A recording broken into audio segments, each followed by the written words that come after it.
What up? It's the Gumbo Pot Podcast. I'm your host, Chef Nigel Henderson. And I'm Omar Alcivar. And we'll be interviewing musicians, chefs, and creatives about the creative process and everything that goes into it. Like what made that singer write that special song? Or why a chef loves to cook a particular dish? Or what was the inspirational spark that set these people on a creative path to success? These questions and more will be answered on the Gumbo Pot Podcast. Tune in. All right, welcome to the Gumbo Pot Podcast. I'm your host, Nigel Henderson, a.k.a. Nigel with the Knife, with my co-host. Hey, what's up, everybody? This is Omar. Welcome back. We got another one for you guys. So you glad you could come with us. This is episode 6 of the Gumbo Pot Podcast. Our special guest today is Brandon Broussard. AKA your baby boy, your pride and joy. Okay. Welcome, Brandon. Thank you very much. Old Ernest speaking. Uncle Ernest. Uncle Nearest. Uncle Nearest. Uncle Nearest. Shouts out to Uncle Nearest. That's how good it is. That's how good it is that we've had 2 drinks and we already forgot how to say it. Right. And everything it's like 100 proof, straight to the brain. Black owned, 100 proof is really good. Hopefully they'll give us some free bottles. Well, please. All right. So yes, as you know, we are the Gumbo Pot Podcast. I've said that probably 3 times now. We have you in the studio today because we want to know about your creative process, your past, the path that you've created for yourself, and some of your humble beginnings. So you started off, let us know the lay of the land. Tell us about Brandon Broussard. Okay, I don't want to bore the shit out of y'all. Can we curse? Yeah. Do whatever the fuck you want. Okay, noted. So it's about you today, brother. All right, I am originally from Houston, Texas. Okay. Born and raised down there. My family is all Creole from Louisiana, so grew up on gumbo and etouffee and whatnot. Okay. But did not like growing up in the South, so I wanted to get the hell out of there. So I went to Howard University in D.C., HBCU, which was the school the furthest away that actually accepted me. So went there and did 5 years, came back, worked for my family in Houston. What did you study at Howard? I studied political science and French. I also threw parties. I studied party throwing. Side note, that's how I met Brandon. He was throwing parties in Atlanta because his sister went to Spelman. Yeah. And he was like the cool older dude that knew everyone, even though he didn't go to school in Atlanta. And the cool older dude. Was, everybody else is like, right. dude? He's not old. I was like 20. No, he's older than us. We're freshmen in college. And Brandon's coming down to Atlanta and everybody fucking knows him. It's like, how the hell is he popular in a different state? So you would fly out, you'd fly out from DC to Atlanta? Like how many times did you say like in a school year? Like, a couple times, like 3 to 4 times a year, Nice. just on GP. When I threw parties, I did do well. It was like so Howard University has a history of party throwers, right? Mm-hmm. So there was Puff was really huge in the 80s. And then after him, there was Mark Barnes. Then there was a dude, and Mark Barnes' reign is still going on. But then there was another dude named Selmo. But then I happened to come in right when Southern music was popping. Mm-hmm. And when I got to DC, I came from the South where we danced. So we sweated our shirts out and our hair out, and we were super I was practicing rolling in the mirror. And shit, right? What was it? The can opener? Can opener they did in Texas? Is that I remember some of the we used to H-Town folks drop it to the floor. That too. I don't know the names of the songs. I mean, or the dance, the Jubilee Hall, or the dance. But you came in like cardio ready. Yes. And what happened was No Limit popped at the same time that I decided to start throwing parties. And I used to fly my DJs up from Texas to DJ and stuff. And so we used to throw these Southern Players balls, and they just cracked because people were actually dancing. And you had Master P and No Limit. Okay. And then right after that, you had Cash Money, who we actually got Cash Money at a party at the Bravo in D.C. for homecoming for 2 bottles of Hennessy and a free VIP booth.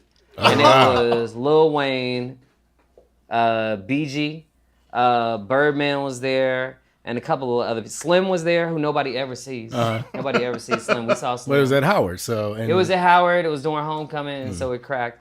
But anyway. So I did that. I threw parties in addition to majoring in political science. Came back home after college, worked for my family in Houston for a couple months, and then they fired me. They had a huge board meeting and fired me from the family company. Wait, how large is the family company? At the time, we had 4 medical clinics across the country, or maybe 5. So can you tell us why you got fired? They fired me for conspiring to start my own company and like stealing company secrets or something. Oh wow. That's It was real. hey. And I was.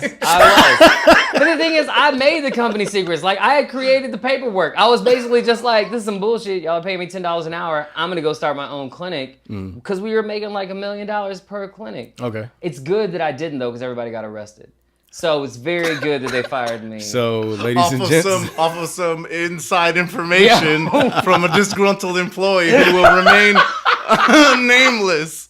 oh my God. I know, as I was out, I was in grad school. But no, that was a pivotal time in my life because up until that point, I really had no idea what I wanted to do. Coming from Texas, you're not really exposed to the entertainment industry. And as much as I love throwing parties, I never thought of it as a career for myself. And it just so happened that at the same time that I was in Houston, I was helping out with something called the Kappa Beach Party. And they used to have these videos that were like Girls Gone Wild tapes. And I helped them edit one. I would leave work early at the physical medicine clinic and go edit till like 2 a.m. Okay. And did you have a background in editing or anything like that? Not at all. Okay. I just felt like a rhythm for it. Like I would just go there and sit with them, and I just felt like I knew where the cuts were and where the music should play, and just where the jokes where were. the cuts? Where there's nipples? No, you don't cut. Don't cut. No. My girlfriend's like, "What are you talking about? I don't know about this tape." This is when he was What young. is Don't this worry tape? about it. This is back in the day. Long time ago. But so I was having this conversation with my mom after they fired me. And to her credit, she was not at the meeting. But afterwards, she was like, we really need to, figure out what you want to do. Like, what do you love? And I told her about editing. Then it was like, well, maybe you like film or producing commercials. Because I thought that I wanted to, anyway. I figured that that's what I wanted to do. I didn't have any background in it. And so it was like, what if I went back to Howard and went to film school and I could kind of figure it out while in grad school? Okay. And they have a grad program. They have a grad program in film. And so sure enough, I applied, I got in, and it was so right. I mean, like the first semester, I took a screenwriting course, and I wrote my first script, and I wrote it I would write 30 pages in a night. Like, I just, Okay. It was immediately like a lightning bolt struck me, like, oh, this is what you're supposed to do. Okay. It's like you've been waiting for this moment to figure out, like, this is it. This is it. And so I was in grad school for like another semester when I decided to shoot my own film, or I had started thinking about shooting my own film, and there was a professor there named Haile Grima who had made Sankofa and Bush Baby and a couple of other like super indie films. And he knew Spike, and he knew a couple other major indie filmmakers. And I was telling him that I was a badass, basically. And he was like, nigga, if you're a badass, then why are you still in school? Like, filmmakers make films. They don't like come and study cool. them. Yeah. Right, yeah. And so I took my loan money that semester, and instead of paying tuition, I went and made this film. With also, I got to give credit to my mom. She definitely held me down. She put the rest of the money in for the film. And we made the Epicureans. Okay. So that was the first screenplay that I wrote. I was writing like 30 pages a night and stuff. And we did see that on IMDb too. The Epicureans. Yeah. Yeah, it's on there. It's on your page. We were doing our history. I mean, we know you a little bit. I'll take it. But hey, I'll take it. we have famous friends. We might have Googled. We might have Googled whatever, you. You know. Shouts to our research department. they're out there. Uncle Nearest. Nearest. We keep having to reference it. Yo, That's I was the about to best just part. hit him with the Uncle Ernest, but Uncle no, Ernest. Uncle Uncle Nearest. Ernest is the research department. You're That's right, where we're right, gonna go. That's gonna be the rye. Yeah, Uncle Ernest Keeping gave us us honest. these tidbits of information about you. All right, so you did your screenplay. So did the screenplay, made Epicureans. Somewhere in between that time, I'd also worked on a movie that was supposed to be called Beauty Shop with Vivica Fox and a couple other people that Mark Brown, who had written Barbershop and wrote Two Can Play That Game, he had made in Baltimore. And so between me making the Epicureans and then being a PA on this movie, Beauty Shop in Baltimore, I thought I had relationships, and I thought when I came to LA with my film that there was going to be a check waiting for me. And that like Mark was going to hire me to produce this film. And what year was this? This was 2003, 2004. Okay. And yeah, I was just like, yeah, of course you go from a production assistant to producer. That's the way that it works. So no, I came out to LA and I slept on couches and there was no check. And I called my mom up and I asked her for some money. And she was like, I can get you a plane ticket home. And then I emailed everybody that I knew for a job.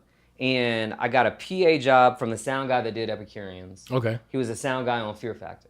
Gotcha. All right. And so I went and did like 2 weeks of PAing on Fear Factor. And then I had another homegirl I grew up with in Houston named Tiffany Anderson that was a writer on The Eve Show. Okay. And so she hooked me up with an interview. I went and interviewed and got the office PA position on The Eve Show. Gotcha. And so that was my first like TV gig. Warner Brothers. I actually got insurance. And so what was the time period between you getting to LA, Right. sleeping on couches, and then okay, damn, I gotta pay at least a paycheck so I could pay my bills? It was 6 months. I was months, okay. definitely living off That's my good. boys. Like I was bullshitting. 6 months is good Is it? to move to LA. And, I mean, in the grand scheme of things, yeah, there's people who, I mean, will struggle for fucking years. Oh no! I mean, I'm it not was about saying to that be a you wrap. hit it big. Yeah, but, yeah, no, like, no. I knew people that made the 6 month period and they're out of here.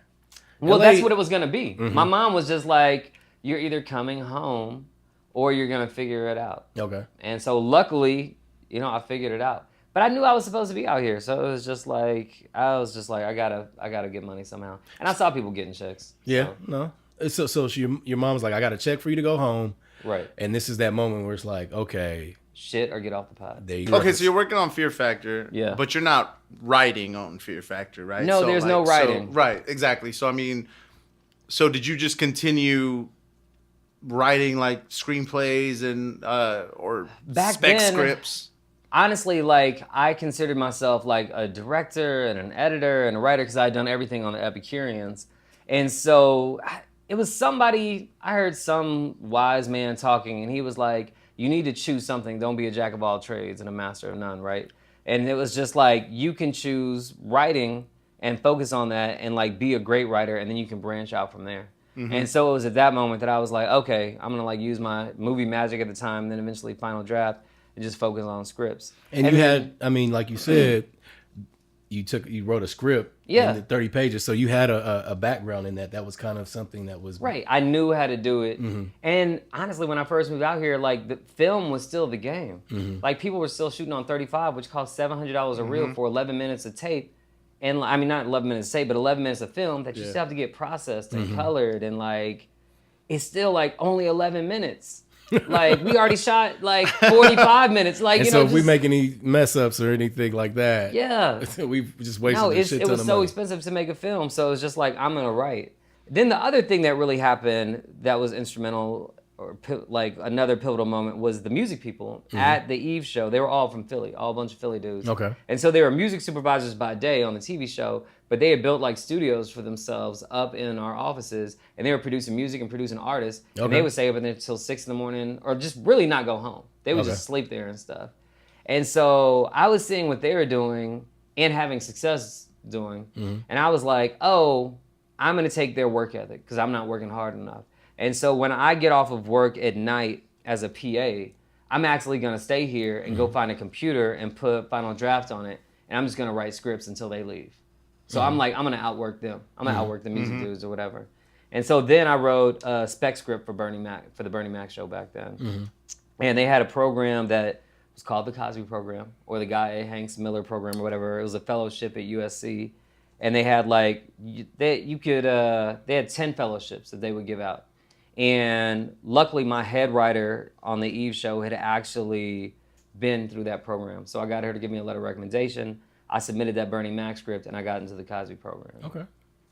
Why don't you do me a favor? Break down like, just a real kind of short explanation of what a spec script is for the people that don't really know. And you know what the funny thing is? I don't think people even write spec scripts anymore. Right? They don't do it anymore, Right. but like... But back in the day, to prove that you could have the voice of a show and not just your own voice, you needed to have 2 scripts. You might have a script that is your own like pilot, that's just like your heartbeat. Like this is what I would This say is if my Brandon show. Broussard was just writing the show. right. Okay. But then you also go and write an episode of Girls to prove like you, Brandon Broussard, this super dude from like Howard University or whatever, like can actually write a woman's voice. And like can really capture each of these voices of these characters. Or you wrote Sex and the City, or you wrote the Bernie Mac show, which I did. But you wrote a really popular show that was really common. Right. So that executives, when they read you, they go, oh, he can write the Will and Grace voice. That means he could probably write any voice because his voice isn't anything like that. It's Gotcha, like proving you gotcha. can play with their toys. Exactly. Be like, you own all this, and this Right. is the It's a characters resume you've on established. steroids. Yeah. I could take the characters And you've coke. established and not make them go off the rails. You missed Exactly. that You know what I reference, mean? didn't you? Yeah. Exactly. At the end of it, Jack will still be gay. Yes. I'm not gonna flip him on Yeah, that. he's not gonna change. Got you. Okay. So at this point, where we at? What are we doing? Cosby program. Came out of the Cosby program. Had another season of Eve, and then Eve went off the air. And then we were trying to figure out like what was next. And I heard from a friend, because it's all about networking out here, that Tyler Perry was actually looking for writers. Okay. No. For folks that don't know, okay, the Eve show goes off. This is your first real Job. Yeah. real job, right? Where are you at? Mind in you, your I was making headspace? like no money. I was living exactly. in Koreatown. Yeah, Exactly, Yeah, My exactly. rent was Doesn't make $625 a month. I was making $550 a week, or maybe $600 a week. And to really survive, you were juicing up your mileage sheet. Okay. Right? So like a trip to Subway really was like a 60-mile trip. Oh shit. I mean, maybe not 60 You might be miles. giving away too much juice. Are they still that- doing that now? Definitely. But the cool thing is, if you had a cool production coordinator or whatever, They do. they knew that you were getting underpaid. So they- and so it was like, don't be outrageous, but like, Got you. we all have an understanding here that your mileage sheet probably needs to make you an extra $100, $150 a week. And we can squeeze that out. Yeah. Got you. Yeah. Okay. And so what was the time period between that show ending and then you getting this next job? Because again, like you said, you're not making any money. Right. You're still cutting your teeth. Yeah. And this is your first job out. Now you're looking at job number 2 and you're like, okay, there's what am I going to do? Or did it hit you like, okay, I got another job down the pipeline. I'm good. No, you got to hunt to eat out here, right? So there was no other job, but I was a hustler. Like I actually had teamed up with a publicist that used to, this is ignorant, but she used to send like Oakleys and Jordans to set. But the thing was, she did not need them back.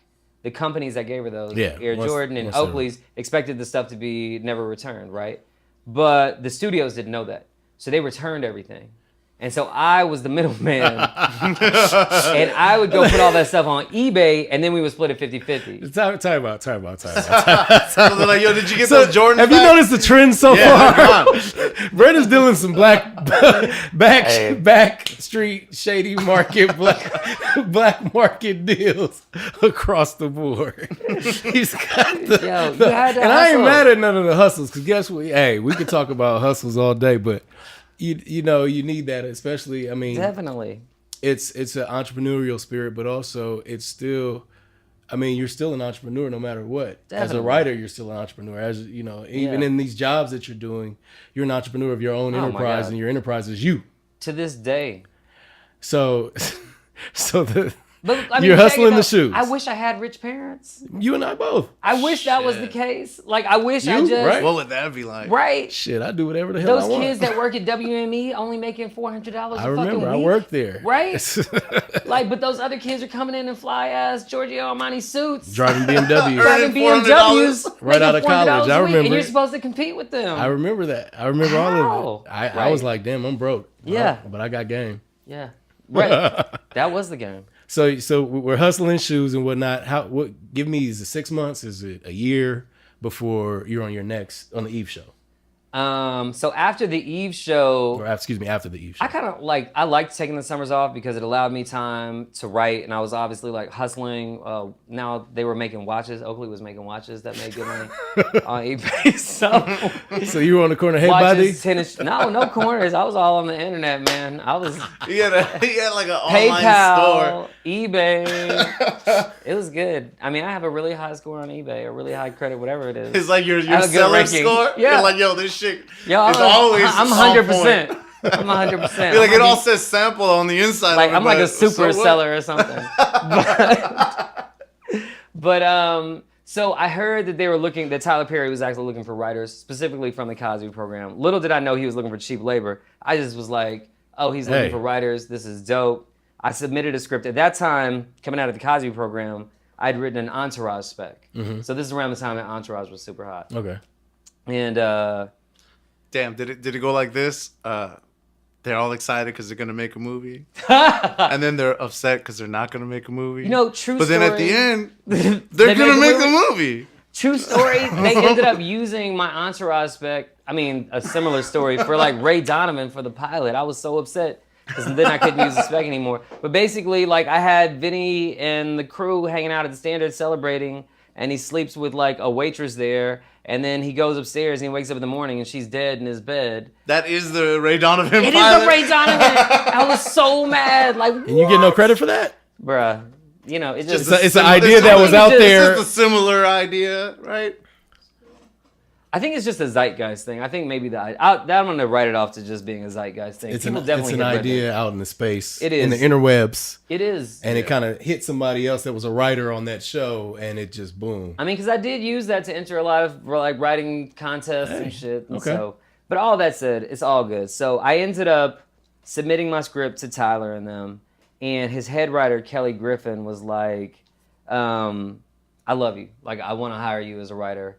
Reuben Cannon, however, who notoriously did not hire Oprah on The Color Purple, casting director, famous casting director out here. I'm in good company because I'm with Oprah. He was like, no, he sucks. So don't hire him. But Kelly was like, well, your resume says that you were a script coordinator, which again, I hadn't really said this, but you fudge your resume out here a lot, right? Like whatever your last job was, you say you had the one job that was better than that. Just one level up, right? Listen, ladies and gentlemen, he's giving you game. So, right. So you're a PA? No, you're a writer's PA on your resume. Okay. You're a writer's PA? No, you're a writer's assistant, right? Like you're the writer's assistant? No, you're script coordinator, and so on and so forth. And so on my resume, even though I had never been a writer's assistant, it said that I had been one or a script coordinator. And so she's like, I can't get you hired as a staff writer, but I can get you hired as our script coordinator. Okay. If you're down to travel to Atlanta with me. And that's when I left LA for like 2 years. Okay. To go work for Tyler Perry on House of Payne. Here's a clip from Brandon Broussard's latest project, Run.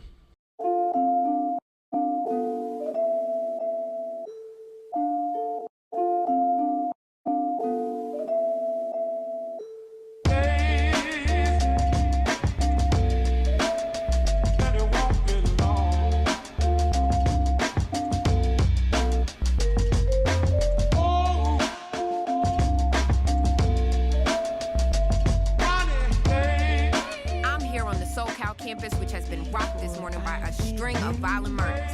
6 students were killed. Detectives have said they do not have a motive for the homicide. Described as an African-American male wearing a flag is still at large. This year, 1 year to original, brand new.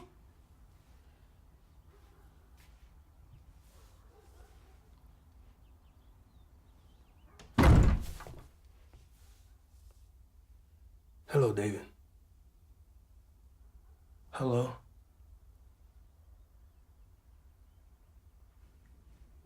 You know why I'm here, don't you?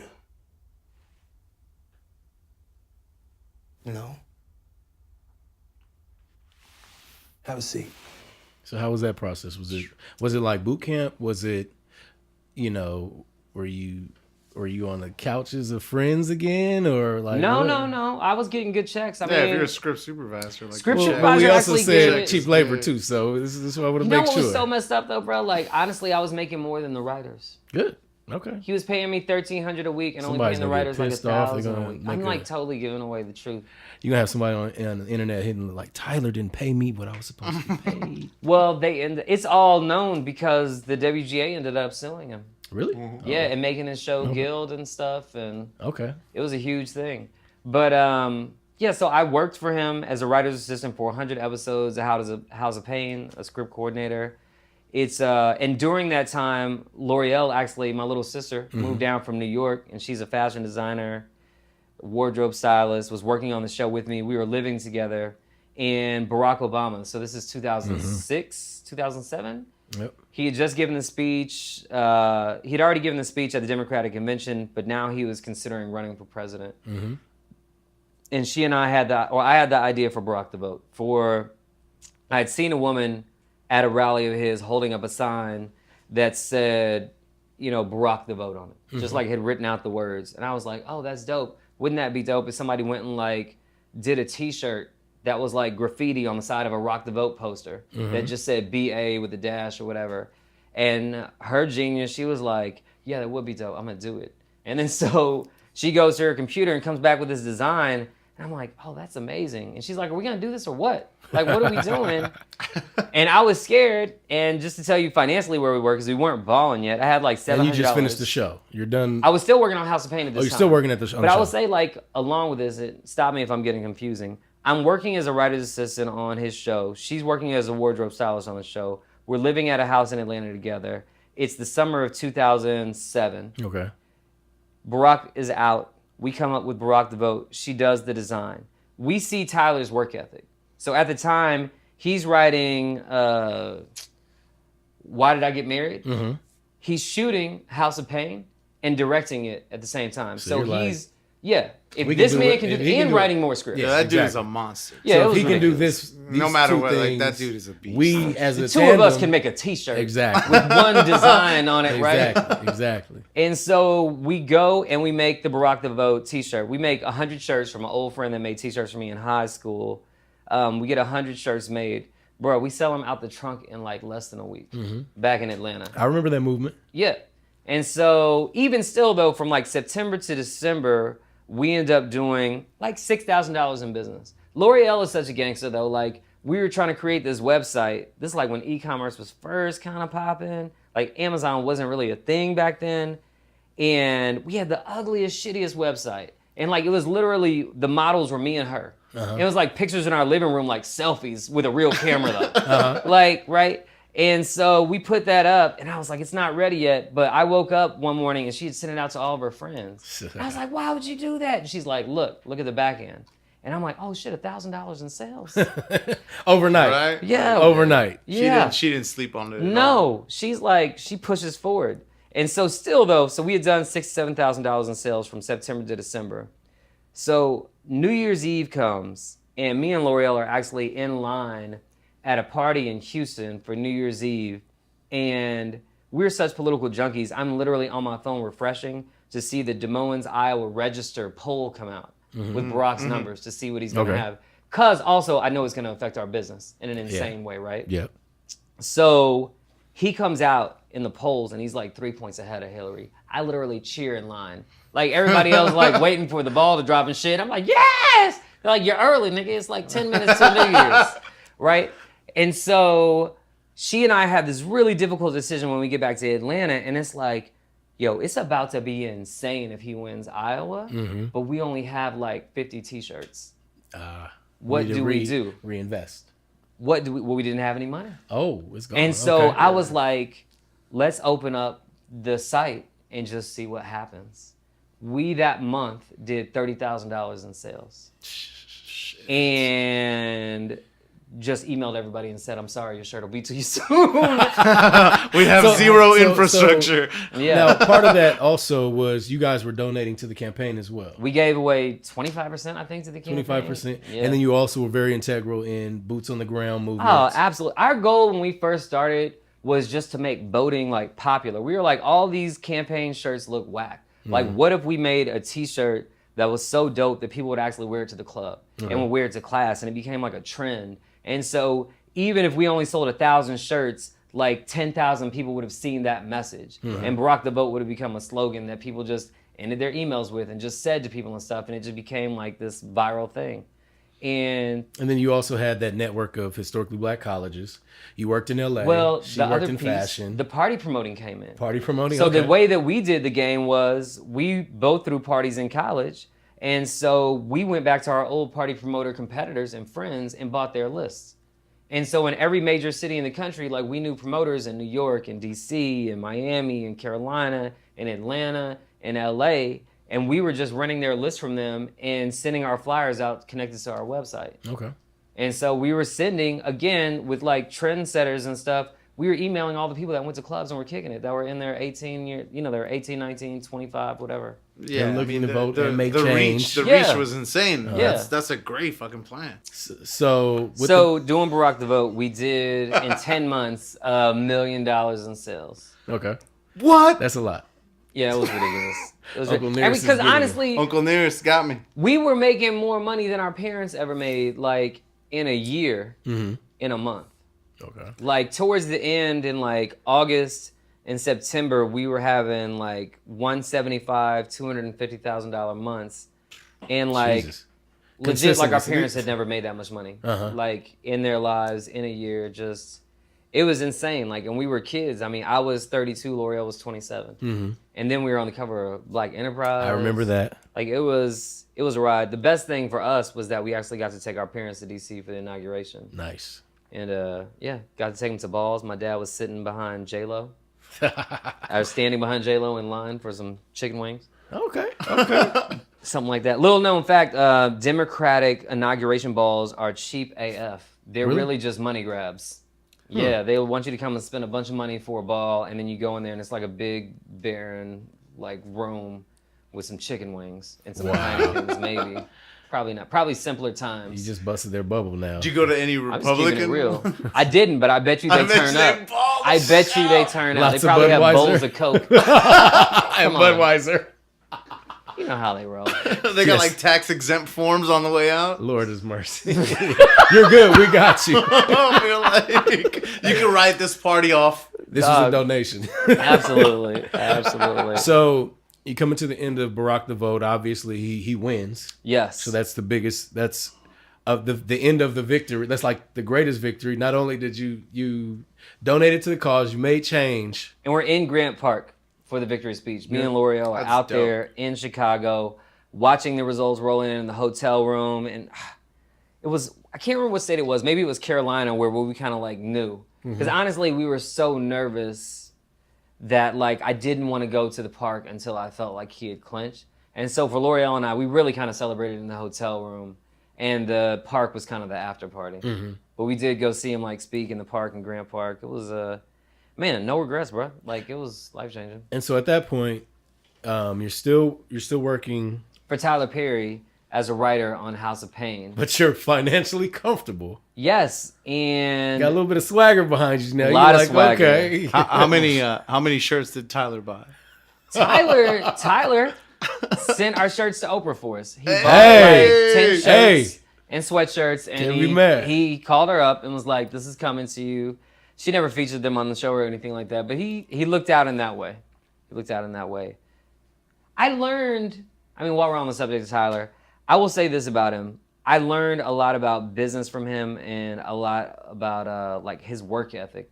Was just like, I was just speaking at this panel the other day for Howard students, and I was telling them like, you know, they asked, what would you tell your 18-year-old self? And it was that your talent isn't what's going to carry you through the day. It's going to be your work ethic, right? True It's going to be indeed. that you're going to outwork everybody. And even though I learned that from my family and I come from the South, from these hardworking people, But like seeing seeing professionals Tyler do it, have was- success because he was just like, I'm going to do. I want to make a talk show, construction, go build a sound stage for me for a talk show. And I'm going to sell it. It's not sold yet. I'm just going to figure it out. And then like next thing you know, he's got a talk show and it's on air and he made more money than he did, you know. Putting into it or whatever. And so you you picked up these lessons from Yes, Tyler. Yes. Obviously, you have this great situation with Barack the vote. Barack the vote is now over. Yeah. Barack is president. So Yes. that's a great thing. Yes. What was the transition that brought you back to LA? Two things happened. So I was already back in LA because our distribution center for the T-shirts was actually out here, and then we were manufacturing our T-shirts out here as well. And our writer's room for Tyler Perry was actually out here. So as a writer's assistant, I had to stay in Atlanta. But as a writer, I actually got to live in LA again. Okay. But the other thing that happened was that, truth be told, we were trying to unionize on the show. We were trying to make it guild because of the fees that I was saying people were getting paid. And I don't know the backstory. I don't know if anybody found out. I don't know if he got wind of it. But all of a sudden, I got a call. I was celebrating my parents' reunion in February of 2009, and I know that because we were all in the Dominican Republic celebrating their anniversary. And I got a call from one of the executives at Tyler's studio saying, "Can you come back tomorrow?" And then I got another frantic phone call from my boss at the time, and she's saying, "Don't take a call from the studio. They fired all of us." Oh wow. And I'm like sitting in the Dominican in my parents' hotel room, like, what? And so I got an executive on this phone, and she's calling me on the other phone, and I'm like, oh my God, what's going on? And they wanted me to come back and work on Meet the Browns. And then I read the first page of Meet the Browns, and Mr. Brown said to Cora, "Turkey bacon. Cora, I didn't know pigs and turkeys be mating." And then I made my decision to not go back. That's a rough one. Yo, it was, I mean, like I said, I got love for the business, but I'd always dreamed of being a writer and being in the Writers Guild and stuff like that. And so I did side with the Writers Guild, and I also had an opportunity to work with Brian Barber, who was somebody that I hugely respected as a director of videos. He did the Outcast, the Hey Ya video. He had done the Roses video, and he was doing like a new sitcom and wanted me to be the head writer. And I took a chance. I was like, followed my heart. I worked for him as a head writer. I thought that show was going to get picked up. We wrote 12 episodes of it. It didn't go anywhere.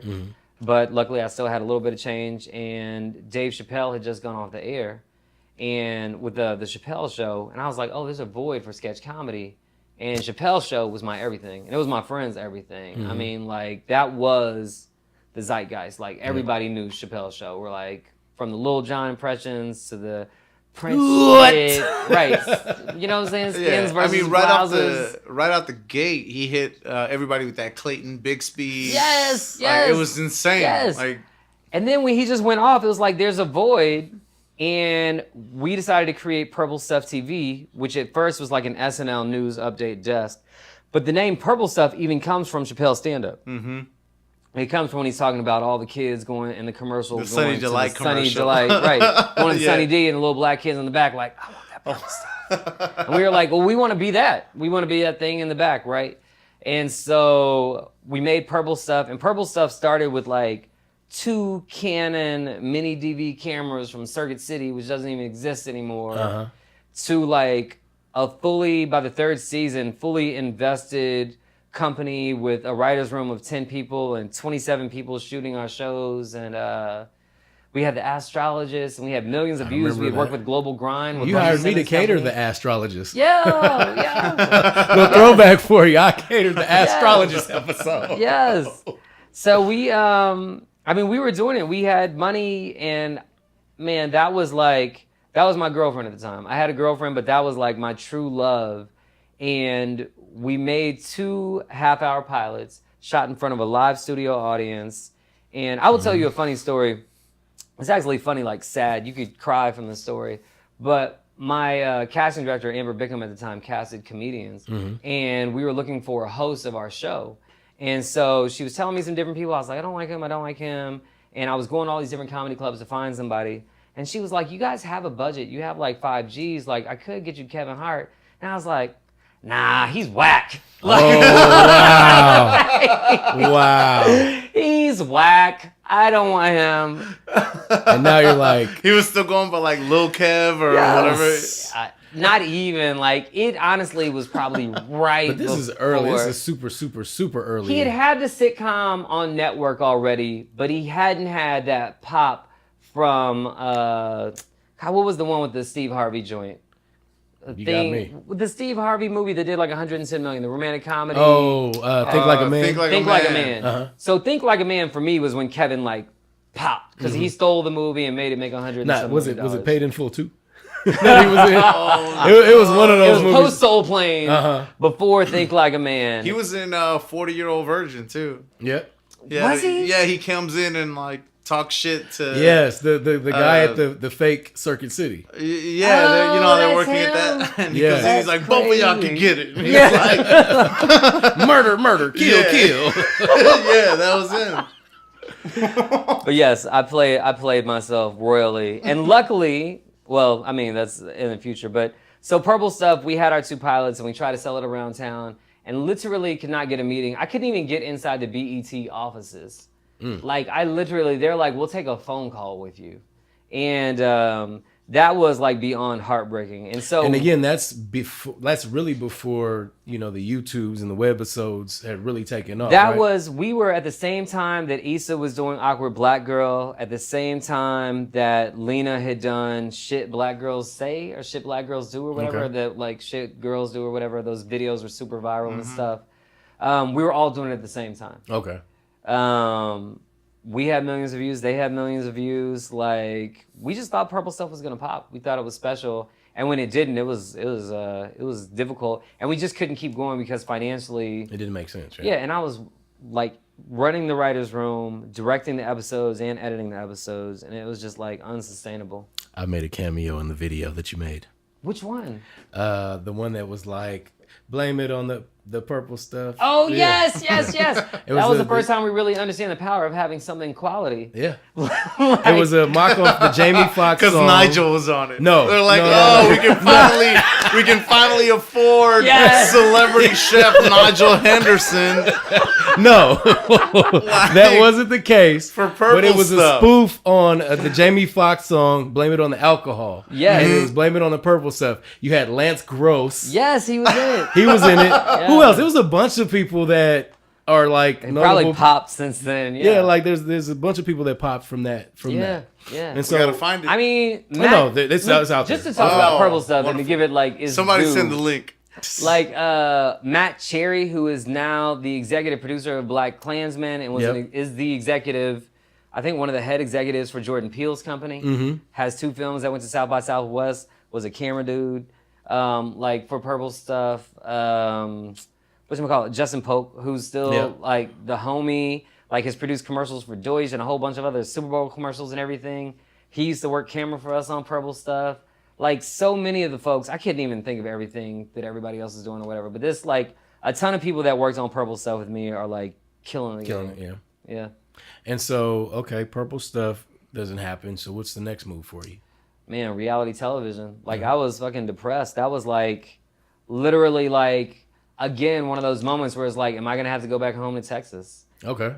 Damn. Like I can't So afford. after Barack the Vote Yeah. did so well. Well, that's a lot. I did Millionaire Matchmaker, but I was Wait, time out. When you say you did Millionaire Matchmaker, that one hurts, I'm not gonna please lie. tell me what That you did one- for Millionaire That one stings a Matchmaker. bit. Sir. So, Broke Brandon was in a room with his writers on Purple Stuff, and we were sitting there like, I was like, man, I got the craziest phone call yesterday. And they're like, what? And I'm like, man, this girl called me up and asked me if I wanted to be on Millionaire Matchmaker.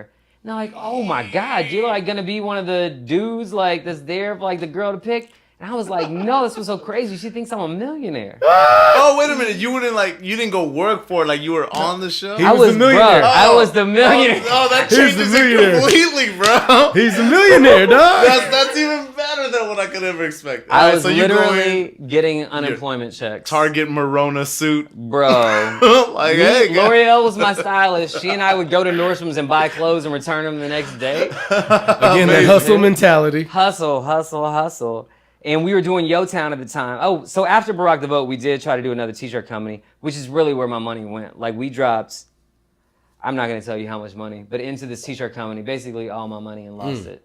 Okay. And so that's where you're like, I'm going to go back to Texas. Yes, that's what was like, oh, this is a fail. Well, the recession also hit. Yes. So it was like 2008. We were trying to start a new company and just lost our shirts, literally and figuratively, during the recession because people were afraid they were going to lose their jobs. People were afraid to buy People did anything. lose their even if they jobs. had- I remember People did that. lose their jobs. People were like jumping off buildings. Yo, it was a Like, beast. it was crazy. People forget about that. Like, fuck a hurricane. Like that Isn't that recession. the same time we were around that recession in California with the strike as well? Yes. Kinda When close the to that as well? WGA strike happened. It was just, there was a lot of stuff going on that made it pretty difficult. So I turned into reality television though. Okay. After my stint on Millionaire Matchmaker. I got a job working. So- Wait, let's not just glance over the You fact can't- that you you're can't on get away from Like, it. wait a minute. Like, so, okay, so did you actually film an episode? I did. That's so funny. You had to put up with that lady. She's horrible. She loved me. Really? quietly. She So how said many- some really dirty things to me. I can imagine. How many dates did you have? What was the scenario? You were the millionaire. Yes. They set you up with these different ladies to date. My girl is over there like, She's like, yes. Wait. Time out Tell me again. more Time out about again. this So you had a girl. Millionaire You situation. go on Millionaire Matchmaker. I didn't have a girl anymore. My girl had dumped me, so this was for me almost a little bit of revenge. I was a young idiot, and so I was just like, "Oh, you're gonna dump me? Well, I'm going on Millionaire Matchmaker." Because guess what? I'm a I'm a motherfucking You think she millionaire. turned on the TV and was like, what? This was forever like 100 Air. So you're Now he's like all of a sudden he's on. It's like, He's he can't 100 even buy Air, me I hate Jack in the Box.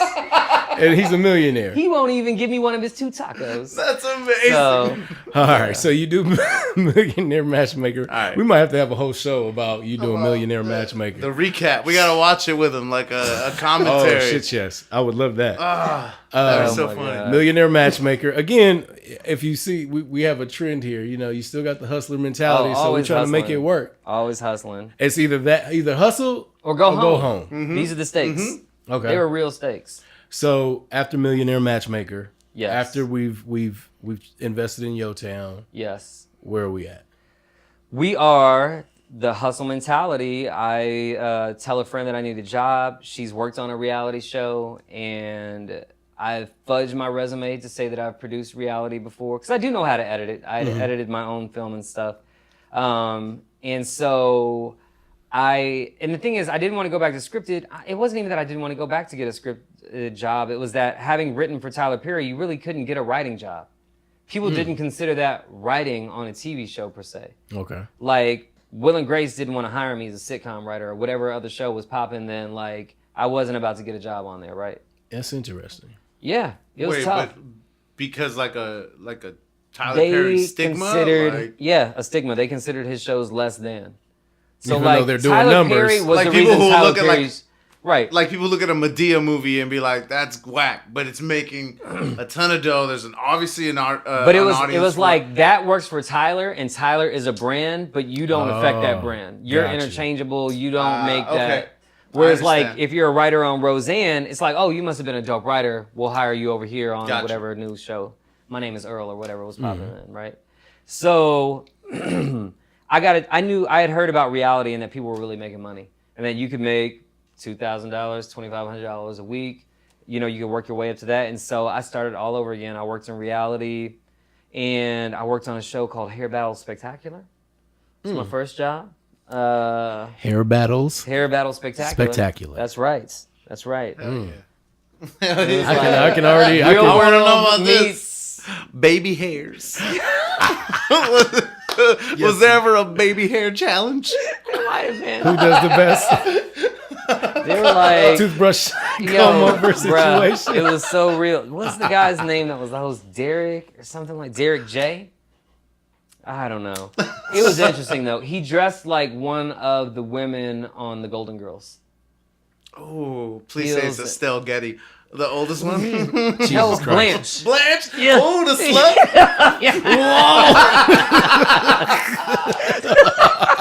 Blanche got it in. Go back Yeah. and watch the Golden Girls. Yo. Blanche, tell me that Blanche was Blanche isn't Yeah. just a thought. Yeah. Oh.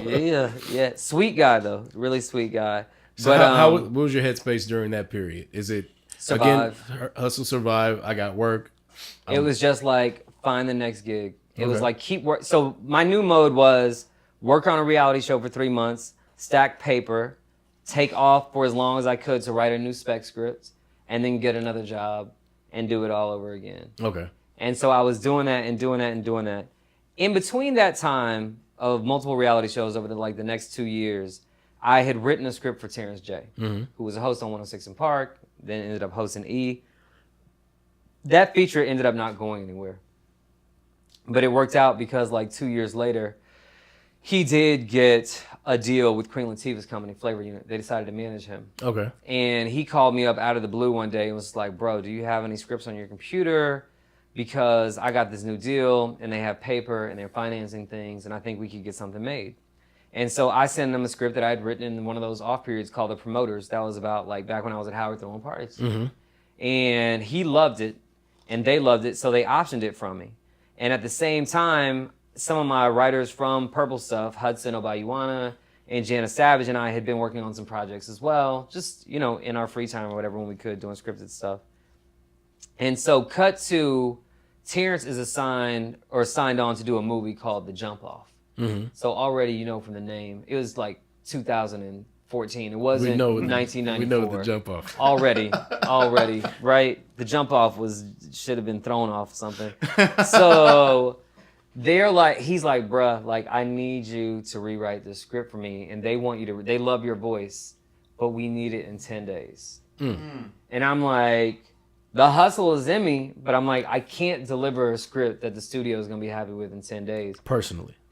Yeah. But I do have these 2 other people, and I know how to run a room from Purple Stuff and from working with Brian Barber and having worked on Tyler's show all those years. I can run a TV room. And so I can get the 3 of us together, and we can knock out a new script for you in 10 days.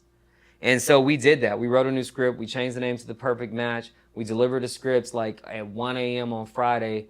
And Saturday at like 8 a.m., Terrence called me and was like, bruh, y'all killed this. Nice. And so after that, we were like, we need a name. And we were like, oh shit, we should call ourselves Murder, Inc. And that's when like Murder, Inc. was born. Okay. A month and a half later, they were shooting The Perfect Match with Terrence and the rest of the cast. They sold it to Lionsgate, went to theaters, $2 million film, did like $10 million. Nice. In between that time, Yanley from Flavor Unit, one of the producers, had asked us if we had a female-driven comedy for teens. Well, for writers out there, she actually asked me what I had. And having learned a little bit of the game, I was like, it doesn't matter what I have. What do you want? Mm-hmm. Right, and so, I can make it. Yeah. Right. Yeah, what beat do you need? Yeah, I can make exactly. it. You know, like, what is it? And so she was like, I'd love a female comedy. Like, she's all that with a black female lead. And we're like, boom, we'll do this. And so me, Hudson, and Jana get to work and we knock out hashtag Reality High. But they get so busy in post with their other films and with The Perfect Match that they end up saying, like, you guys can go to market. And it was perfect timing because we had a homegirl at Netflix. Okay. And they were doing this incubator period where they were looking for $1 to $3 million films. I sent it to her, and it checked off all these boxes because they were looking for YA stuff. They were looking for diverse stuff. They were looking for high school comedy. They just checked off so many boxes, and they were like, oh, this could be a really great film for us. And I'm like, well, what do we need to do? Because your boss loves it, you love it. She's like, we need to attach a director and a producer. So I hit up Billy Woodruff, who had directed The Perfect Match, and I'm like, man, would you read the script? Reads it. We meet. He's like, I love it. I'm down. Signs himself to it. So I'm like, we got a director. Yo, we're good. And she's like, okay, well, now you need a producer. I'm like, God damn. What else do I need? You're like, I am a Right, producer. I'm producing. What is it that I'm doing over here? You know? But, man, like, you know, God's hand just being and stuff. Jana, who is now my writing partner in Murder, Inc., had gone to Boston University. That is important because she was in an exchange program in Boston University where you came to LA and studied film for a semester. Okay. That teacher, she remained friends with. His name was Larry Weinberg. He teaches a class to this day every Thursday, and he has speakers come to that class. It just so happened that the next Thursday, well, like that Tuesday, she was having dinner with him to tell him our issue about needing a producer, and that Thursday, he had some producers coming in that were looking for a high school film. Oh, okay. So, hey, right. All the pieces of that puzzle are coming on. together. Right. It's like divine Right. intervention at this Yeah. point. So we go to the class, and we're sitting in the audience with all the students hearing these people speak, and they start talking about how when they produced Lord of the Rings. And we're like, you can't see me, I'm turning my chair around. I'm like, what? What? So we talk to them after class, and we're just like, I mean, we're just fans, just like you produce, you know, multi-billion-dollar franchise. You worked at New Line for 30 years, so we've heard their whole story now. And we're like, would you even be interested in a high school film? Like, do you even make films less than $100 million? Like, Right? This one has no hobbits. No. High schoolers. There will be no Peter Jackson, no New Zealand. So they're like, actually, we just came off of shooting some really dark films. And we've always wanted to shoot a high school summer film in Los Angeles, in California, like that old throwback stuff. So send us the script. Man, they hit us up a day later. All 3 of them have read it. The 2 top executives, Mark Ordesky and Jane Fleming, and their associate producer, Pete. And they say, we love it, we're in. And so then we pull the whole entourage and we call back Netflix and we're like, is this something you're interested in? And so, you know, like, they literally put us on the books for a meeting. Like a week later, we go in and it's not greenlit, but for the most part, they're like, it's a go. And so we are executive producers on it. We wrote it. We ended up losing Billy. We had to hire a new director the next year, but we shoot it in November of the next year. Our budget goes from 1.3 million to 5.7. And then it comes out on Netflix September 2017 and does crazy numbers for them. they only tell you like analogies like you hit it out of the park. They're like, Yeah, 'cause They never give you the They full- don't Right. have analytics, yeah, right? you had a according base to hit in what- Mississippi. Yeah. You had a double in Switzerland. You hit it out of the park in Cape Town. You had a grand slam. But they don't give the numbers. They don't give you the numbers. They don't give you the numbers. But we did really well. And in the meantime, we had written another film for Flavor Unit called The Trap with T.I., Mike Epps, and Queen Latifah. And we got another deal with Universal Studios called Praise This with Will Packer and some story directing. So shit just really started to pop for Murder Inc. Like, and we were just grinding. And Hudson had been bartending, and Jana had been working in an insurance company. I remember the They bar. both left their jobs, and ever since we've been just doing Murder Inc. full time. All right, so Murder Inc. is on and popping. Yes. That's what you Yes. guys got going on. So here's how we try to bring it to what the Gumbo Pop podcast is also about, which is food, right? Yes. And the So- creative process. Yeah, but we definitely got the creative process down. We see that you're a fucking hustler. Like, you don't give up. You're down. You'll lie if you have to. You'll pretend to be a millionaire if you have to. Like, there's no stopping You'll you. sell yourself. You'll So- sell, you work on the black market backstreet deals. Whatever it takes. But here's the I'm deal. on You run a bunch of rooms, right? Writers' rooms and such, and Yeah. now you run a couple sets or Yeah. been at them. So one thing that anyone who's ever been on a set is like they love the craft service table, right? Right. Of all things, because you're like you can go there and eat. Is there something that you always gravitate to, like food wise, or is there something you always munch on when you're writing? Is there like a particular food that you feel like drives? Because I'm You know what familiar I'm with some of your talents. You do cook. Oh, I definitely Yeah. You do. have See, some so, skills. like, I definitely And do. he definitely can cook some Southern food. Is this Oh. from a chef to I you know. appreciate that. Okay. What's your favorite Southern food, like Southern dish, to cook? I will say I actually make the best dish that I make is crawfish etouffee empanadas, which is I can't even really take credit for it. We have a homegirl from the Dominican named Nelsie back in Houston, and for Christmas she always makes pastelitos with beef, and we make crawfish etouffee. And one day she tasted my brother-in-law's etouffee and was like, "Oh my God, like we should merge these things." Right. And so we went over to her crib and we made crawfish etouffee empanadas, and the sweet crispiness of the pastelito with the etouffee is. I did do the chef kiss. I was like, yo, Brought it together. Okay. it'll change your life. That is by far like the number one like crowd pleaser. I mean, I love making gumbo. I mean, that's just like And of course that goes back to your familial ties to Houston, to New Orleans. absolutely That whole like thing. our family very much like took pride in gumbo. My father actually thought it was sacrilegious to make gumbo with anything but chicken and sausage. And also that he believed that gumbo could not have tomatoes in it, or it was just soup. You shouldn't add tomatoes to gumbo. Who adds tomatoes to gumbo? People do. Some all people do kinds of- corn to gumbo too. That's No soup. way. That would definitely be sacrilegious. That's a soup. Corn would be sacrilege. I'm down for everybody to make different types of gumbo and stuff, but corn is too far. Corn is too far. I'm telling you, that's how I feel about taco seasoning. We Why, have a thing. why does it exist? We introduced Don't him, use it. I'm the sorry. I'm gonna episode bring it up with as many Nonchalant times as I have Savant. to. Yeah. His mother, they're related, Okay. and he's black and Hispanic. Right. And we told him what taco seasoning is, and he was like, "What the fuck is taco seasoning?" He's like, "No, black families get the Lawry's taco seasoning, Definitely. and that's how they make their enchiladas, their That tacos." doesn't make any sense, Yeah. bro. Like, No, you it doesn't. can't Really wrap effective. up all the flavors of a taco into dust. Like it's impossible, But what about like bro. Dominican food with like the Saison, the little red packets that Yeah. like have MSG or whatever in them? And You put should ask them- Nelsie about that.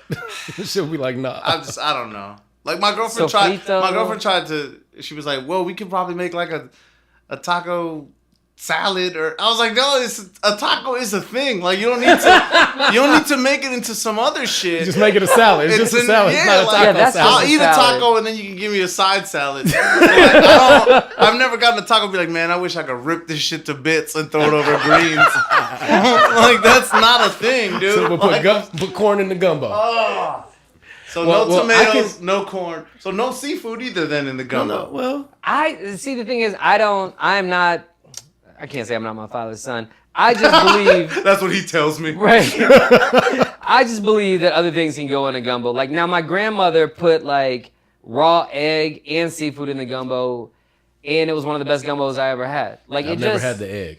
I've never had the egg. Yo, she's a crack. Makes like egg. a gumbo egg drop. It was like an egg soup. drop. It was like an egg drop. Now Interesting. I would avoid the egg. I didn't want to eat that egg, but it did add a. And it gave it some flavor. volume and a little bit Yeah. of body to it. Okay, Yeah. I can see that. It was a funky thing. I can see that. Now I can attest to his craft services because he has hired me Yeah. to do. Oh, so catering only on the best, only the finest But craft services. it was an interesting thing because you'd have obviously you're in Los Angeles, Mm-hmm. and so they tell me, said Nigel, we want Southern food, but we also want a vegetarian option of said Southern food. You should just give him a bowl of okra and say, "Shut your face." And now some people would be nervous about that, but you know, it always stayed true to your roots. If we're doing a production, he's like, I want what I'm used to, even if you're Right. gonna give me a vegetarian version of it, and even if it's some people call it red beans and rice, some people just call it veggie beans. It worked. It worked. Yeah. So now, question. We've gone through this interview. There's a couple things that have stuck out. Hustle. If you can't find a way, make a way, and that's kind of a trend that from a lot of our past guests. Yeah, absolutely. kind of, Like everybody that, and not only have I heard it from all the guests that we talked to, but I've also heard it on any other interviews. It's I wouldn't say it's a trend as much as it's like the truth. It's like it's not always talent that's gonna push it. Like there's those people that are like special or whatever, or Right. and people pick them up out of obscurity. But like the majority of people have to outwork the white. other people. Yeah, they are white, but Hey, I mean, unless you're singing, so then somebody can hear it and think like, oh, I can make millions of dollars off of you. But like, right. But the majority of people have to outwork the yes, rest, definitely. because you'll always hear people say there was that point where it was just like, okay, this is not working out.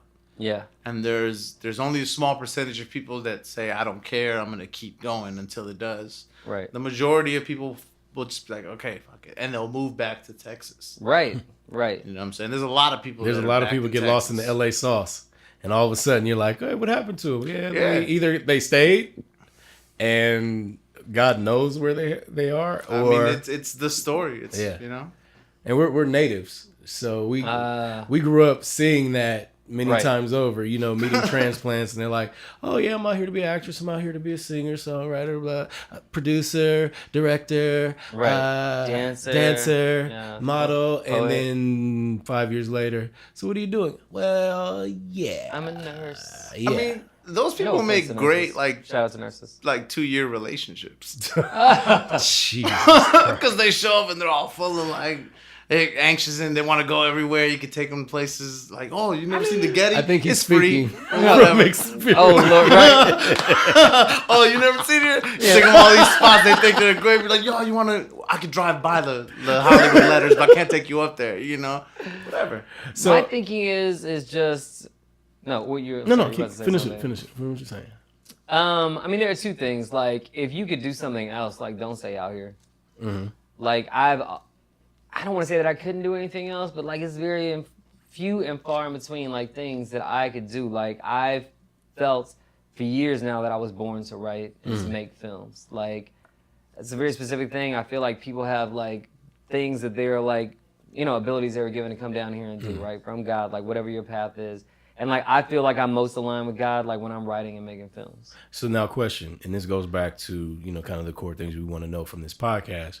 When Murder Inc. is in the room and you guys are working on a project, what is it that gets you into that vibe? What is it that, is there, I think you touched on it before we started. You said it was gummy bears and Dr. Pepper. Yes. Is it music? Are you guys like throwing ideas off the wall and kind of bringing it together? Like, what is that process for you guys to create? It honestly depends on whether or not like it's just for a check or if it's like a passion project. But for me, like, I get inspiration. Like, I literally will be running and like have ideas about something, I have stuff like in my dreams. Like I can't help but like keep like ruminating and thinking about these things. So you gotta smoke a lot of weed sometimes. I don't, you know, the thing is, I'm funny that way. I can't smoke or drink and work. Interesting. Okay. Like I'm one of those people, like one of my writing partners, she likes to drink wine while she writes. I cannot do anything until like at the end of the night when I'm completely done with all my work. Interesting. But my vice of choice is actually Diet Dr. Pepper and gummy bears. I used to include Doritos in the mix, but like I have ADD, but I don't take Adderall, and so that's my self-medication. Okay. And when I get enough DP in me, like the idea just gets flowing. Enough Dr. Pepper, Dr. Pizzle. Yo, it's not a game, right? I'm running on 52 cylinders, one for each flavor. Jesus Christ. Well played. And so, you know, again, you guys, it's either project driven or you guys are kind of just bouncing off ideas and getting into that mode. Yeah, definitely. Like, and it's the beautiful thing is like we have synergy between us, but the cool thing about having 3 people in a writer's room is that one, like you can always be voted down. It's always going to be 2 against 1, or all 3 of us are on the same page. But we just have a couple rules in the room. And when it comes to comedy, one of the rules is if it doesn't make us laugh out loud, we don't put it in the script, right? None of that shit that like you hear something or you read something and you're like, okay, that works. Or okay, that's cute. Like, no, like either it made you laugh or it didn't. Like, let's not put it in the script if it doesn't make you laugh. And the other thing is just agreement. There are times where somebody pitches something and all 3 of us are like, yes. Or we're like, yes, whatever. I don't really say yes. It's okay. No judgment. Yes. I mean, honestly, Micah had to tell me to stop saying yes so much, so I can't say I don't say it. But It's from writing all the those high school movies. yo, Like, now for you're real, like, right? yes. Yes, queen. So, but no, seriously, there are just moments. I mean, I think you probably have that in anything. I think when you're cooking and you taste something and you're like, oh shit, like you just know, right? Yeah. There are moments like that in the writer's room where you write something or a joke is so funny and we all crack up and we're like, oh my God, that's murder. Or when there's a certain story point that comes up and you're just like, oh, that works so well. Like, that is it. Like, you know, like everybody feels it. And there's just an energy that's just like, that's the direction that we're supposed to go. And I'm pretty sure it's checks and balances. Because there are checks and balances. And also, like, it's market, right? Like, if we sucked at this, we wouldn't be able to do this. Yeah, right, exactly. Like, yeah. It is, part of our talent is our collective taste. Okay. And so we put scripts out there to the world, and they buy them or don't, or they hire us and they don't. And so, like, clearly, like, we have something because we keep getting hired to do stuff. Yeah, I mean, exactly. If you guys took a script that even by your own admission was god awful, right? Right. And then you and your partners were able to turn it into something that got Which we've not done. only bought, but you know what I mean, yeah, with the Netflix, with like Reality High. Yeah. Like you don't just be like, okay, I don't know if these people are gonna be able to handle it. Like No, perfect match learn as to the jump off. trust these people because Yeah. you guys produce. Yeah, Like, The Trap was a page 1 rewrite. The Jump Off, which turned into The Perfect Match, was a page 1 rewrite, even though we had to write it in 10 days. But yes, like we trust each other, and like we trust each other's taste. And there's always this feeling of we each have kind of different roles in the room too, right? Like one of the things that I'm really, really good at is like I just innately like have this kind of feeling for story or when something's off. And so my partners like trust me. Like so when I'm just like, I can't move on. Like this doesn't feel right. Something's wrong. They trust, even if they disagree, they're like, let's figure out what you think is wrong. Like let's get to the bottom of that. And so you're right. It is trust. Right.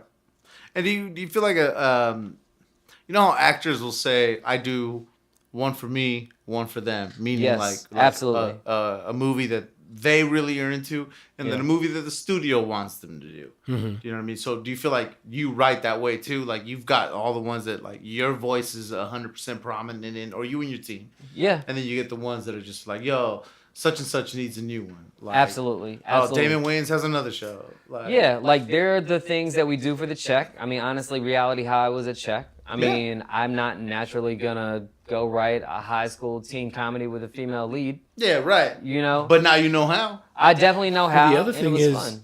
it like you said, it's fun and it's a learning experience for you. And no But matter what, also- we're gonna make it our own. too. Exactly. Exactly. And you're like, okay, I've never done this before. I took my crack at it.